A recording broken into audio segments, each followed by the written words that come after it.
If it's an NFL draft, it means that LSU is present and prominent. There is no question about that, with some of the best talent in college football ascending to the next level.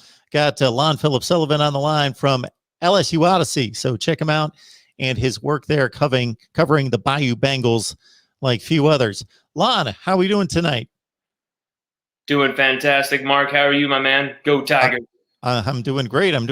And Joe Burrow's doing better these days, knowing that he's reunited with one of his favorite targets. So at the top of the draft, the 5th selection in the first round, a lot of speculation regarding helping out Joe Burrow, but whether that would be an offensive lineman or a weapon on the outside. And it turned out to be his old buddy, Jamar Chase. Yeah, and here's the thing: it's the right pick. Everyone's going to cry foul, say they should have went with the protection guy.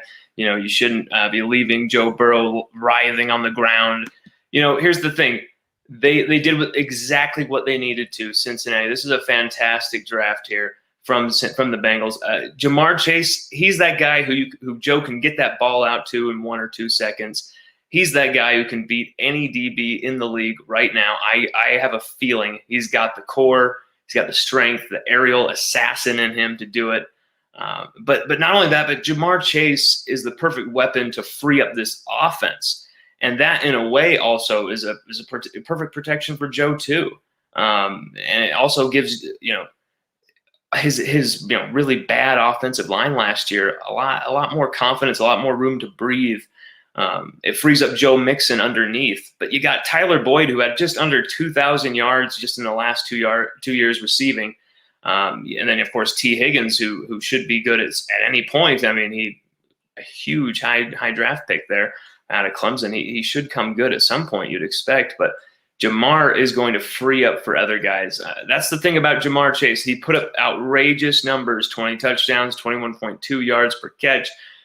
Just under 1,800 yards receiving, and we barely even saw Jamar play more than a full season at LSU, a season in 4 games, and he was just automatic. LSU did not lose a game when he started. That says everything. He wins games for his team, but Mark, I really feel like Jamar, he's going to free it up. He's going to free up Joe Burrow as well. But look at, say, for example, Justin Jefferson against Oklahoma. Jamar Chase was just ripping teams apart. But then Justin Jefferson comes out of nowhere, gets 4 touchdowns and to take his tally to 18 on the season. And everyone's, oh, whoa, the spotlight suddenly goes on to Justin. How did that happen? Well, it was because Jamar is freeing up that space and, dragging all that attention. I really feel like this is the great pick. They got a bunch of protection in the draft. Jackson Carman out of Clemson, Dante Smith, who had a great season with Eastern Carolina, and Georgia center Trey Hill. I mean, that's solid depth right there. We'll see if they come good. But also Thad Moss at tight end, Mark. He has very underrated protection skills to his game as well. A beastly defensive end at his time in high school. I think that helped in his protection skills at LSU, and you're going to see that as well. One of the reasons LSU picked him up in free agency. But yeah, Mark, I feel like Jamar Chase, that's the perfect pick. They had to make that pick. You just can't pass up that guy. In addition to the obvious talent on the field, it was interesting to get the behind-the-scenes story of Jamar having to talk to Ed Orgeron when he made the decision to opt out for 2020. And you're going to be able to speak to that much better than I did. But it was a very emotional conversation that the two had when Jamar Chase didn't want to let his team down, but also had some significant COVID issues in his family. Yes, I believe he had asthma problems as well. And it was a very dangerous thing that he revealed to NFL Network, I believe it was, in an exclusive interview with them. He had to tell Coach Orgeron, right when it was turning into August, out of nowhere. It felt, because Jimmy Chase, Jamar's father, as well as Jamar, even though barely can get a word out of him during his time at LSU, but Jimmy Chase had said many times, Jamar is going to play the season. He wants to play this season, and that was the plan. But, once he saw the ramifications of what the players were dealing with that year, I think he made the right choice. It was sad not to see him play another year at LSU, but that's LSU in a nutshell right there, Mark. So many great Tigers where it was just shoulda, woulda, coulda as well on top of it, where it's like, wow, they only played basically one full season at LSU. This is incredible. There's a lot of guys like that. Michael Brockers, he's almost been in the league a decade now, and I think he only had like one season starting at LSU. That's just one tiny example. Got Lon Phillip Sullivan on the line from LSU Odyssey, breaking down the Bayou Bengals NFL draft for us. And of course, it started right near the top with Jamar Chase. Fellow wide receiver Terrace Marshall comes off the board in the second round to Carolina. If you look at the numbers in terms of a career, very similar between Chase and Marshall. Obviously, Chase did his in much less work, as Lon outlined for us, just one season and 4 games, but 23 touchdown receptions for Marshall, just like Chase, and 106 catches. So your thoughts about Terrace and his transition to the next level? Terrace, he dropped way farther than I thought he was going to. Washington needed a big play receiver at number 19. I was shocked they didn't pull that trigger. You've seen Dan Snyder pull the trigger on far crazier prospects, and I felt like Terrace Marshall, that's a lock right there, especially when you got a really good guy, a possession receiver like Terry McLaurin, the speed guy from Ohio State. You got him over there who's been proven really solid in the NFL. You put Terrace on the other side, it was going to be electric. But, they chose not to do that, and I was shocked how many teams, 8 different receivers taken after Jamar Chase, 9 in total, were taken before Terrace Marshall. That's just astounding to me. But you know what? It turned out it was a travesty that he fell, but he fell to the perfect team. Joe Brady's Carolina Panthers, Mark, because here's the thing. Joe Brady, he was great with everybody on that offense, but him and Terrace had a special relationship because everyone thinks that Joe Brady called every single play on that 2019 offensive juggernaut, but he did not. He called a lot of red zone and third down plays. And guess who LSU were going to on a lot of those red zone plays? Terrace Marshall. All 13 of his touchdowns in 2019 in the red zone, including that championship capper against Clemson. So, him going back with Joe Brady is just another 2019 reunion that is just almost too beautiful for words. I know how tight and how much his family really respects and loves Joe Brady from his time at LSU. And that was before they probably thought it was a possibility that he'd be reuniting with Coach Brady. But here they are again. And you know what? Terrace may have dropped. He may get less money on his rookie deal. But you know what? This guy, he is, as his tagline says, meant to be. This guy is going to be an explosive receiver to deal with in the NFL. 6'4", and he can run like hell on fire. This guy, watch out for Terrace Marshall. He's a sleeper. Linebacker Jabril Cox going to the Dallas Cowboys in the 4th round, number 115 in the draft selection process, after turning in a nice, solid 2020 season in Death Valley. 58 tackles, 6.5 tackles for loss, 5 sacks, 3 picks, filled up the box score. So your thoughts about him going to Big D? Of course, I cannot stand the Cowboys, so I'm, of course, horrified by that. But you know what? Jabril is excited by it. Jabril Cox is excited by it. And, it feels like Dallas, I feel there was some news about Leighton Vander Esch not picking up his option or something today. It feels like Dallas really is believing in Jabril, and we're like, hell yeah, he dropped to us. Let's take him right now. And I hope Jerry Jones and whatever his son's name is, that guy is smarter than Jerry, and he's a little more clever than Jerry, but he's running the show, I think. I hope that guy, that Jones,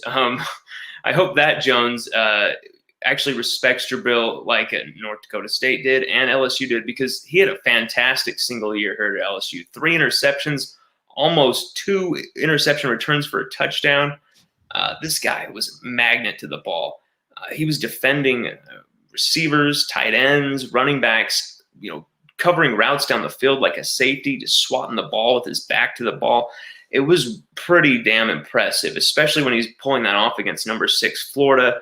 This isn't, he's playing in the Pac-12 or something like that, or he's playing in the SEC against top 10 competition, and he's just pulling out all the stops. Jabril Cox, I think he's going to be a great NFL player. I'm shocked he dropped this far. He's at least a second-round value, but, he had a tiny injury before his pro day, and some of these teams, man, they get so nervous that they balked and got a bunch of other linebackers instead of him. A bunch of other linebackers. I didn't count the amount of linebackers who were chosen before Jabril, Mark, but there were a ton, man. And I think Jabril's been kind of given a disservice here, but I think it won't matter. I think Cox is going to be fantastic for Dallas. Tyler Shelvin's another LSU player that opted out for 2020. I remember seeing in Pro Football Focus in that magical 2019 season that he had the best stuff rate of any defensive tackle in college football. So he obviously is a guy that can plug up the middle. Oh, yeah. 39 backfield entrances as well. This guy, he disturbs the pocket, disturbs the protection so well. Tyler Shelvin reuniting with the other 2019 Bengals. The other 2019 Tigers, the Bayou Bengals now we can call them. This is crazy. The NFL's Bayou Bengals are alive and well now. Tyler Shelvin, he's going to be helping out those defensive ends that they picked up in the draft here. Because Cincinnati, I think, loaded up on 2 defensive ends in this draft. So Tyler Shelvin should be able to help them with some big-time penetration up the middle. This guy, he's a physical dude. Here's the thing. He dropped his weight down to where he was 346 in 2019 at the peak of his powers. He's now around 348, 350 was what he weighed in at the pro day. But he's going to be far more athletic defensive tackle than you are likely to find. The upside is so high. I think Cincinnati, with the bounty of draft picks that they had, they were like, we believe in this guy, because I think the whole thing with Tyler Shelvin is discipline. When he is focused, when he has people around him who are able to keep him in check, keep him going for the goal, this guy, and also keep his weight down. The sky is the limit. It's when he is left to his own devices, like this summer with COVID, things like that, with the pandemic, all of the lack of practicing, that he fell off the wagon, kind of gained some more weight, and he ended up opting out of the season to protect his body and to actually, go for, a bunch of workouts, try and get himself back to fitness. I think with Joe Burrow, with Jamar Chase, with Thad Moss, all these guys, all these great examples around him, people he knows, people he trusts, I think Tyler Shelvin's going to be, I can only see him being, a solid contributor for at least a few seasons at Cincinnati.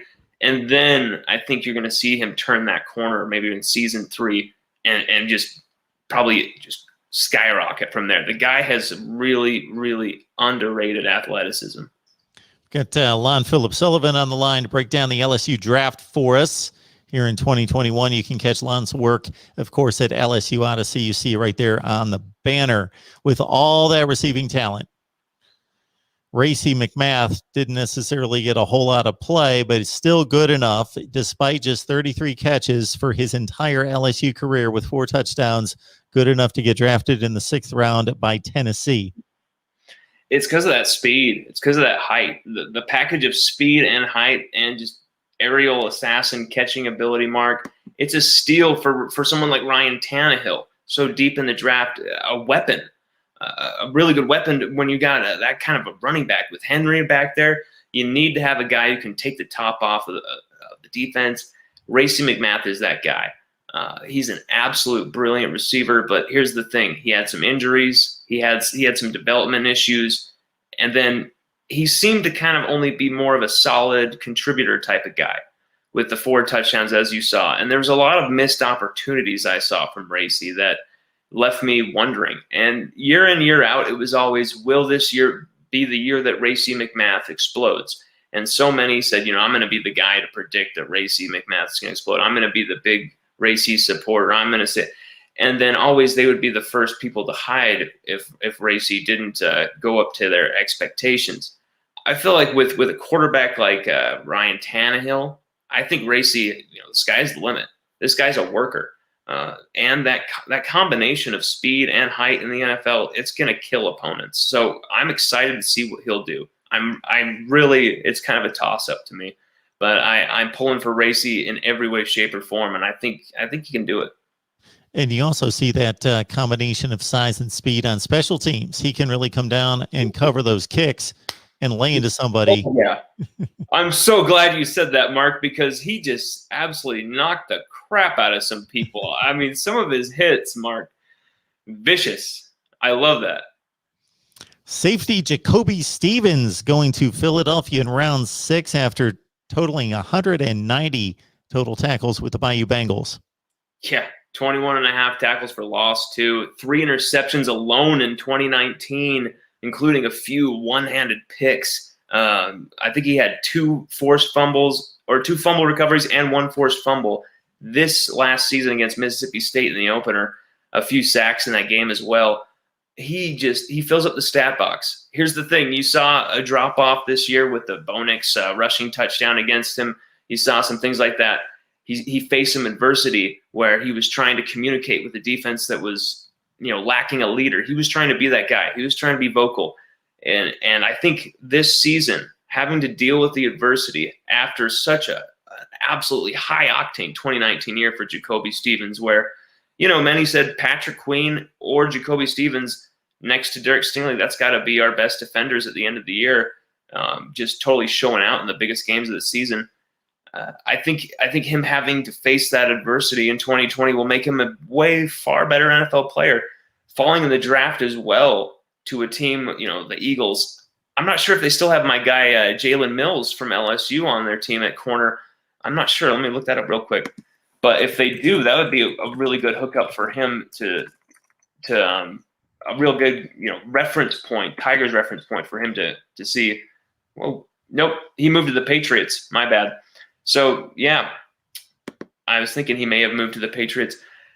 But him going to Philadelphia, they need a safety. That's a very interesting division. I do not want to play him twice a season. But my team, Washington, we failed to pick him a few different times in this draft, and he fell to the Eagles. And I think Jacoby Stevens is going to be a great NFL player. I really do. He's got everything to be that line of scrimmage attacking missile of absolute wrath.